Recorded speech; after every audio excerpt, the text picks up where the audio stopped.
I'll put that on hold for a little bit.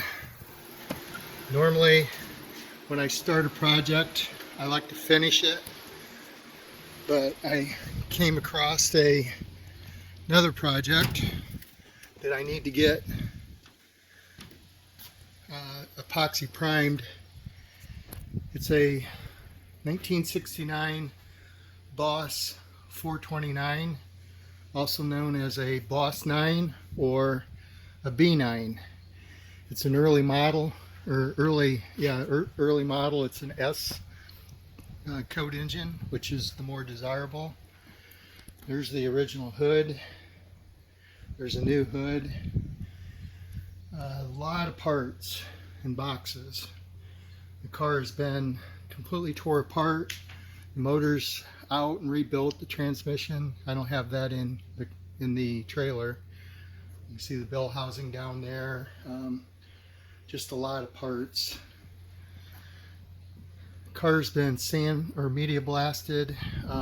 It's all bare metal. I need to get it in the shop and epoxy primer it, so I'm going to put that ahead of the other resto mod for just a short period, just so I can get it sealed up so it won't rust. Then I'll go back to the other car. This project was started by a son. It was a father and son project, and unfortunately the father passed away and the son decided he would like to just go ahead and part with it. They've had it since 2008, and as you can see, they've tried to do some Bondo on the doors. I'm going to strip all that down to bare metal and start over. Seats have been recovered. It's got new exhaust. Just a lot of parts.